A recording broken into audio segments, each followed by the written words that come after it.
Hi Nick, how are you guys? I know it's Dilbagh. while the world's sort of coming back together, we are all still in different locations. But I think the most important thing is we're 10 days away from Rome for the Formula E race. And Rome brings great memories for all of us because I think our journey to a large extent started in Rome 4 years ago. And what a day it was. Like, no one would have imagined that, yes, what we're setting out 4 years ago. And for me, the first story which remembers was because I think from all the 90 odd races we have raced in Formula E, that was the only race we've raced in blue color. Mahindra has always been a red team, and that's for one day we went blue. And it was quite funny because I'm going to start the story where we had free practice at morning, and our garage was right next to the Audi garage that year, and they were also in red. Their team kit was in red, and Rosenquist was going for his practice, and then suddenly forgot that we were in blue, and he turned into the Audi garage. It's like going for a pit stop in the wrong place, and he said, "Wow, okay." I think I'm really amazed at the progress you guys have made in the last couple of years. Like we started the journey 4 years ago. It was a concept, it was a thought, and where we are today. So if you could share how's your experience been a little bit over the last couple of years, setting this company up, setting up a product which is expectations on quality and level is the highest in the world. Yeah, thank you, Dilbagh. So we've got about an hour and a half for this session, yeah? For us, I mean, Italy is the home of our brand. So it was obviously a perfect start for us. But for a lot of people that don't potentially know the story, the project of Battista really is part of a story of a dream. So Battista Pininfarina, that iconic designer, was the man that always had a vision to create a range of Pininfarina branded cars. Unfortunately, Battista Pininfarina is no longer with us. But when Mahindra and Anna Mahindra acquired the shares to the Pininfarina brand, he made two promises. The first of which to reinvigorate the Pininfarina SPA business-to-business brand, but also to create this new company. And that promise to Paolo Pininfarina has now been seen through with the creation of Automobili Pininfarina. And over the last 3 or 4 years that you talk about, so much has happened. We've had many opportunities to work with you guys, and it's been a lot of fun. Welcoming Nick to the family and having him work with us and bring all the expertise that he developed in developing cars at the pinnacle of Formula One and then in Formula E. This family feeling is something that's really the core of our brand. So Nick, over his life, has always driven fast cars, and I sometimes joke with him. I said, "You always had the opportunity to drive fast cars, but you drove them slowly." Okay, that is a different point. That is a different point out there. Okay, so where's the off said button? That, Bye. nah, just pulling his leg. Like, has Nick's been with us for quite a few years now and been supportive.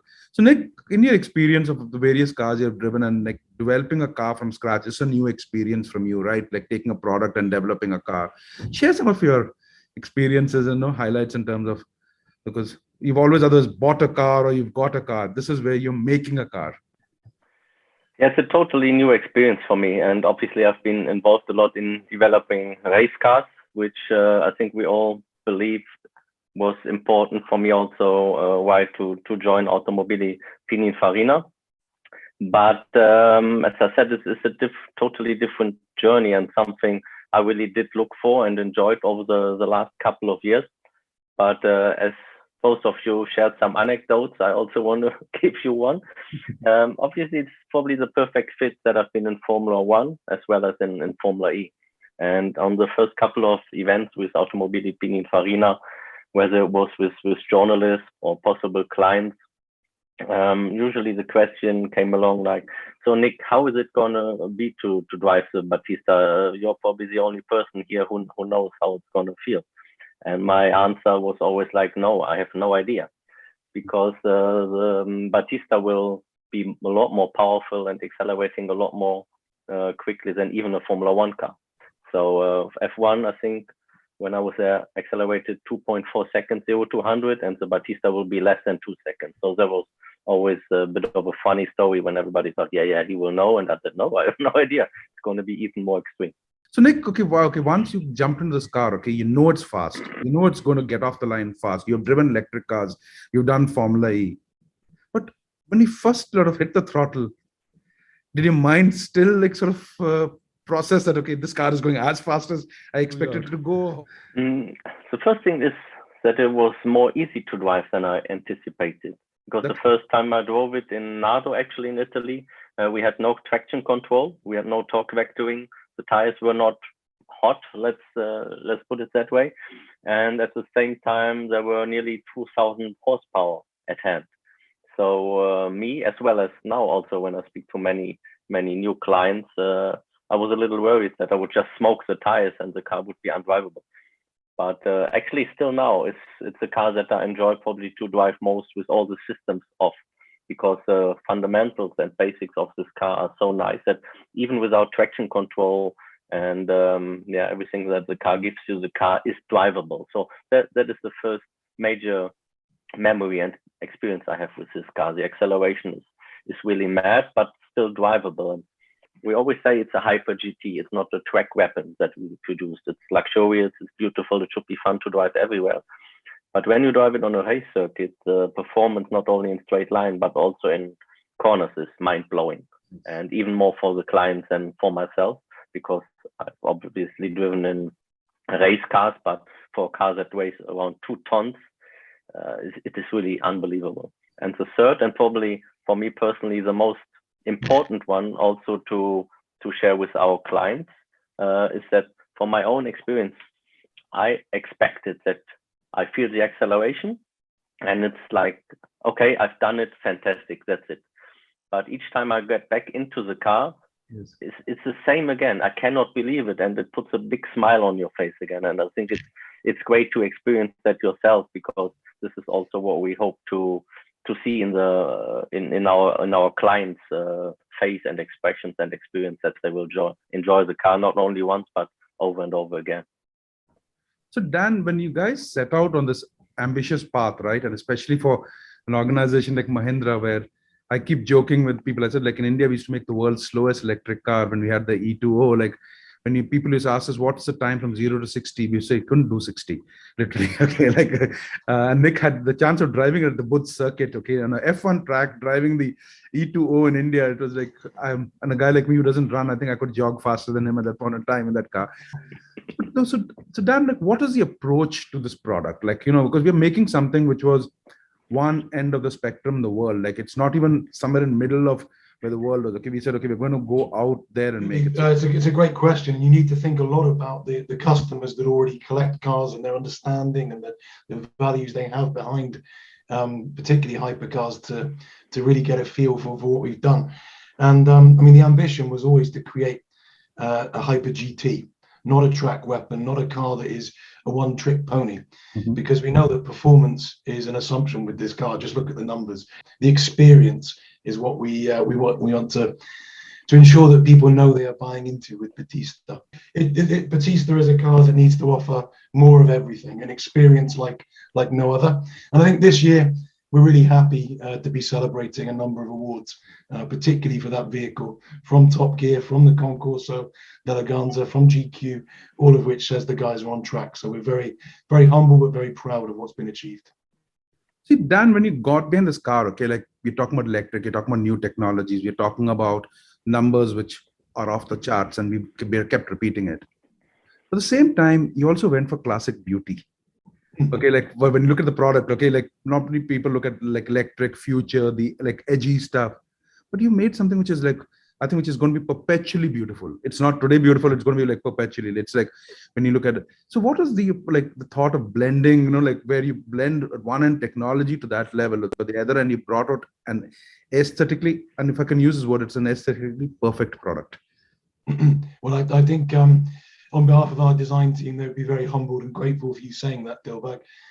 Pininfarina has a design recipe, no doubt. You only have to look at the most valuable and sought after sports cars in the world. You will see that there is a beauty above all else, as Battista Farina once said. You'll see that there is this incredible blend of form and function. There is the purity of design DNA.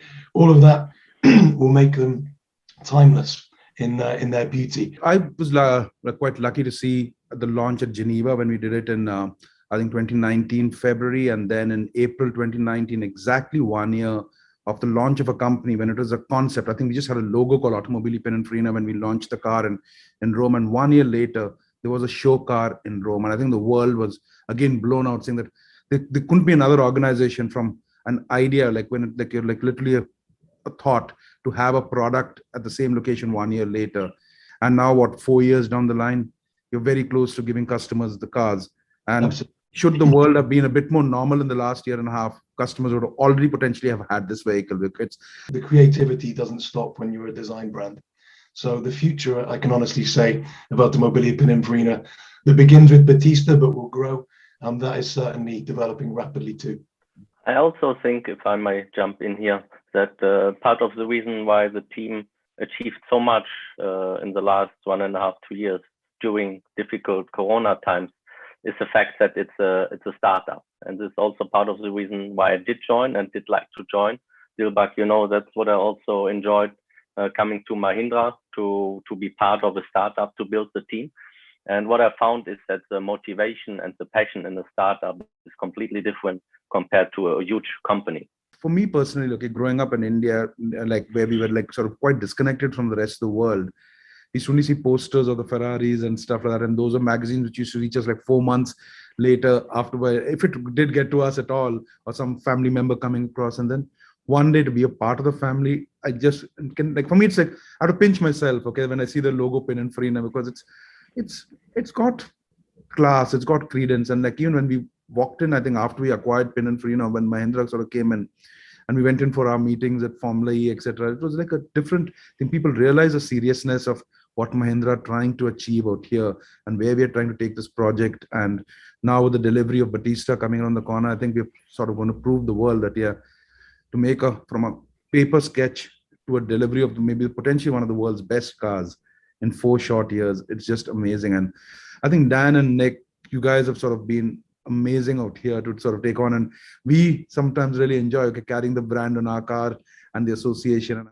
Dan, from our side, from all of us at Mahindra Racing, congratulations, man. We are so proud of what you guys have achieved over the last couple of years, and I'm happy to be a part of the journey. And Nick, yeah, I think you're one person who's had your legs across both this over the last 7 years now. And it sounds like really yesterday you started Mahindra, Nick. It's 7 years.